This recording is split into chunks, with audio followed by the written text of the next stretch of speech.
am a student of Resonance Tutorial and I am proud of this tutorial. Please subscribe this YouTube channel of Resonance Tutorial. Please, please, please.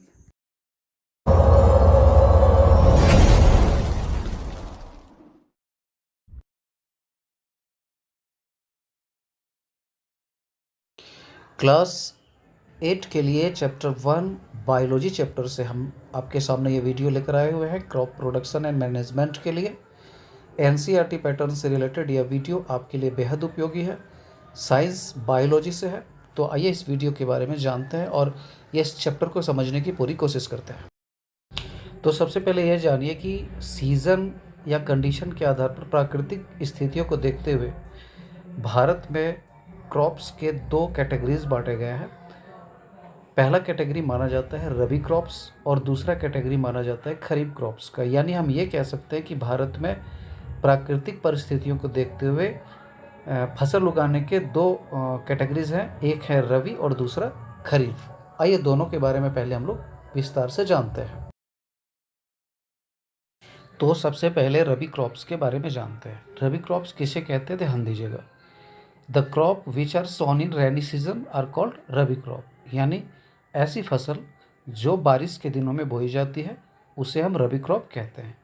Month क्या रहेगा इसका बोने का, बोने से लेकर काटने तक का? तो मंथ रहेगा जून से लेकर सितंबर तक। कौन कौन सी फसल इस रबी क्रॉप्स में आएंगे? तो रबी क्रॉप्स के अंतर्गत में पैडी, मेज़, सोयाबीन, कॉटन, ग्राउंडनट ये सभी आएंगे। इसके अलावा भी कुछ और क्रॉप्स होते हैं, यहाँ मैंने कुछ एग्जाम्पल्स आपको दिया है। अब आइए जानते हैं खरीफ क्रॉप्स के बारे में। और अगला जो हमारा है वो है खरीफ क्रॉप्स। तो खरीफ क्रॉप्स किसे कहते हैं, ध्यान दीजिएगा।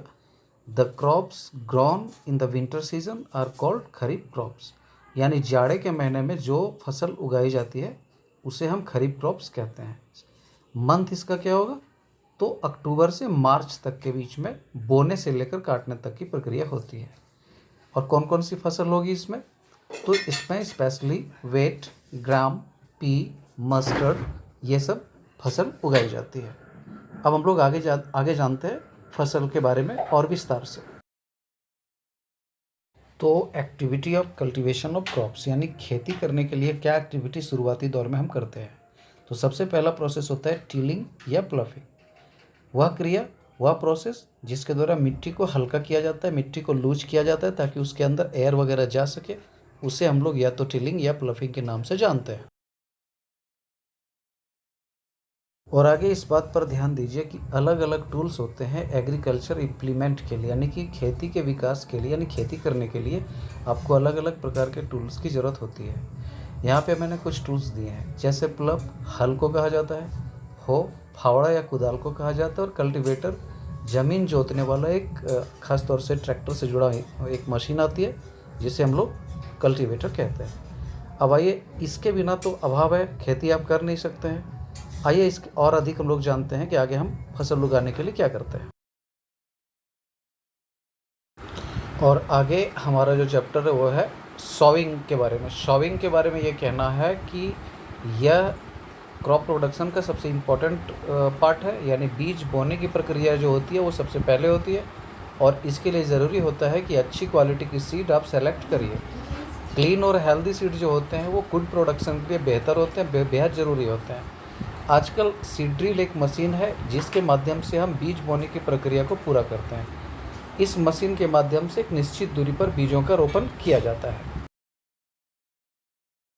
फसल उगाने के लिए आपने सॉविंग किया, फसल के लिए फसल की पैदावार बढ़ाने के लिए फर्टिलाइज़र की ज़रूरत होती है। फर्टिलाइज़र क्या है? यह केमिकल सब्सटेंस है जिसमें पार्टिकुलर न्यूट्रिएंट होते हैं।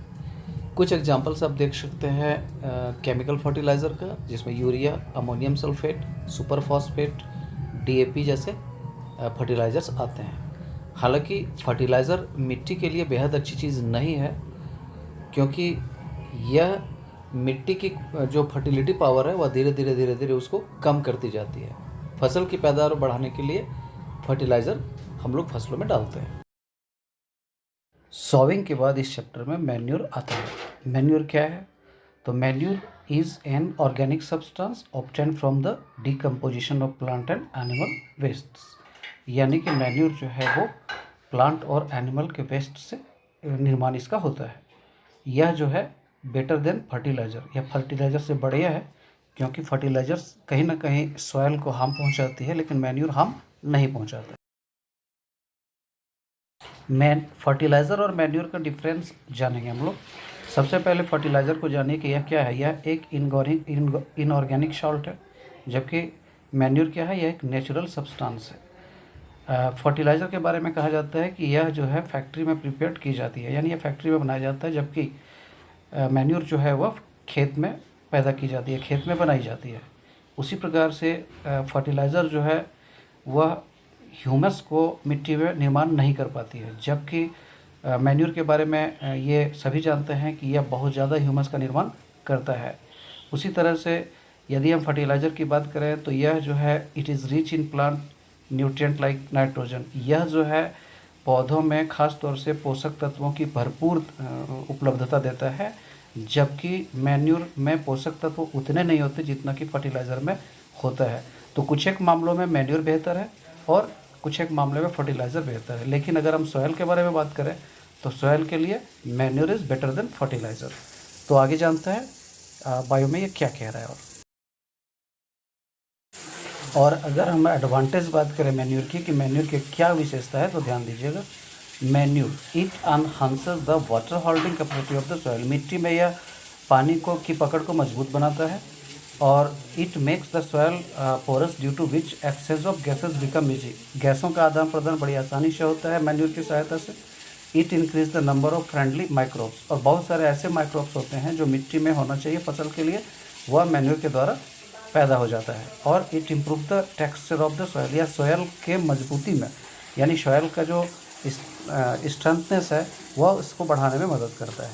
तो इस प्रकार से मैन्योर से बहुत फ़ायदे हैं, इसीलिए हमें फर्टिलाइज़र की जगह पे ज़्यादा से ज़्यादा मैन्योर का प्रयोग करना चाहिए खेतों में। और अगले डिस्कस हमारा है इरिगेशन से। इरिगेशन का हिंदी होता है सिंचाई करना। All living beings need water to live. सभी लिविंग बींग्स को जिंदा रहने के लिए वाटर की ज़रूरत होती है। Water is important for proper growth, यानी कि प्रॉपर ग्रोथ यानी कि सही विकास के लिए वाटर का होना ज़रूरी है। और वाटर जो है it is absorb by the plant root. यह पौधों की जड़ों के द्वारा पौधों को प्राप्त होता है। और पानी के साथ यानी कि along with water minerals and fertiliser are also absorb. पानी के साथ साथ में मिनरल फर्टिलाइज़र का भी ऑब्जॉर्बेशन होता है प्लांट को। यानी हम ये कह सकते हैं कि प्लांट जो है वो लगभग 90% वाटर को कैरी करता है। आगे जानते हैं। और आजकल मॉडर्न मेथड ऑफ इरिगेशन हो गया, सिंचाई के नए आधुनिक तरीके आए हुए हैं।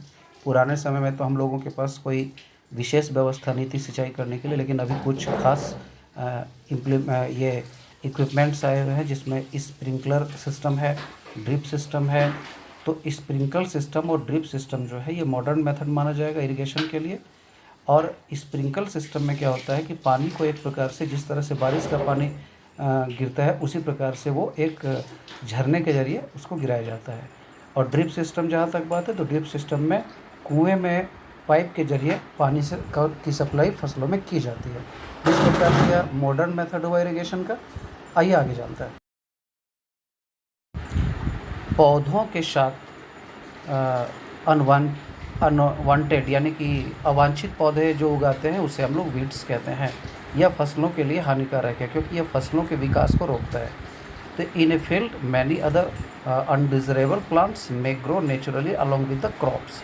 This undesirable plants are called weeds. तो वीड्स के बारे में आप जान गए कि ये क्या है। यह अनवांटेड क्रॉप है, अनवांटेड प्लांट है। क्रॉप तो नहीं, अनवांटेड प्लांट है जो पौधों के साथ उगाते हैं। तो इसे हटाने के लिए, इसे ख़त्म करने के लिए हमें क्या करना है, ये हम आगे जानते हैं। तो इसे हटाने के लिए, वीड्स को हटाने के लिए पहले क्या था कि लोग हाथों से जाकर उस प्रकार के वीड्स को हटाते थे। लेकिन मॉडर्न तकनीक आया है जिसमें वेडिसाइड आया हुआ है। तो वेडिसाइड एक केमिकल होता है, अलग अलग प्रकार के मार्केट में वेडिसाइड्स उपलब्ध है। तो उसको हम छिड़काव करके फसलों में जो अनवांटेड प्लांट्स होते हैं उसको हम हटा सकते हैं। तो वेडिसाइड याद रखना है। आइए आगे जानते हैं।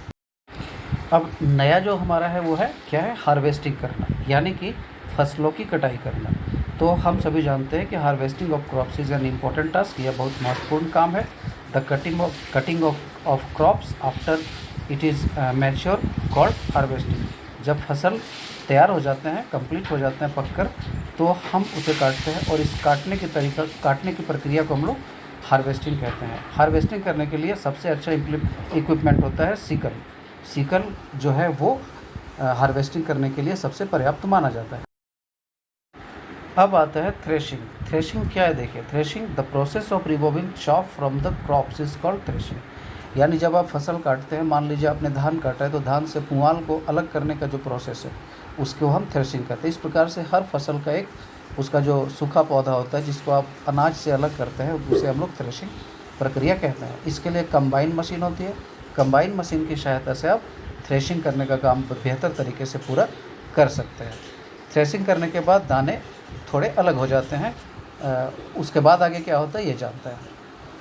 विनोविंग आता है। विनोविंग क्या है? Farmer with small holding of plants do the separation of grains and chop by winnowing. पहले के ज़माने में क्या होता था कि लोग हवा के सामने खड़ा होते थे और फसल को ऊंचाई से नीचे गिराते थे, जिससे भूसा अलग उड़ कर अलग हो जाता था। और आजकल उसके लिए विनोविंग मशीन आया हुआ है। तो विनोविंग मशीन के माध्यम से हम यह काम को बहुत ही बेहतर तरीके से करते हैं, क्योंकि विनोविंग अगर आप करते हैं तो भूसा अलग हो जाता है और अनाज के दाने अलग हो जाते हैं। यानी यह एक ऐसा सेपरेशन प्रक्रिया है जिसमें ग्रेन और चॉप दोनों अलग अलग हो जाता है। विनोविंग करने के बाद आगे आप क्या करेंगे यह जानते हैं। भूसा और अनाज दोनों को अलग अलग करने के बाद अब आपके सामने एक समस्या आती है स्टोरेज करने की, यानी भंडारण करने का। तो भंडारण करने के लिए आप क्या करते हैं, यह एक महत्वपूर्ण काम है।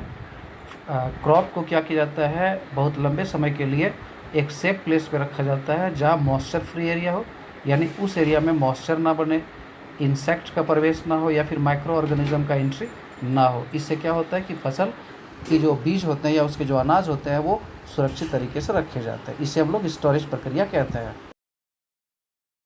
तो स्टोरेज करने के लिए आप एक चुनते हैं बड़ा सा प्लेस, बड़ा सा बिल्डिंग, जहाँ पर आप अनाज को एक तरीके से उसको आप रखते हो। तो वह जो स्थान होता है जहाँ पर आप अनाज का भंडारण करते हैं उसे ग्रेनरीज कहा जाता है। अलग अलग प्रकार के ग्रेनरीज हो सकते हैं। तो ग्रेनरीज में आप फसलों का भंडारण करते हैं और इस प्रकार से आपका फसल वहाँ पे सुरक्षित रह जाता है। तो इस प्रकार से इस चैप्टर में आपने ग्रेनरीज तक का सफ़र पूरा किया, यानी कि आपने यह जाना कि फसल बोने से लेकर उसकी भंडारण तक करने की प्रक्रिया क्या है।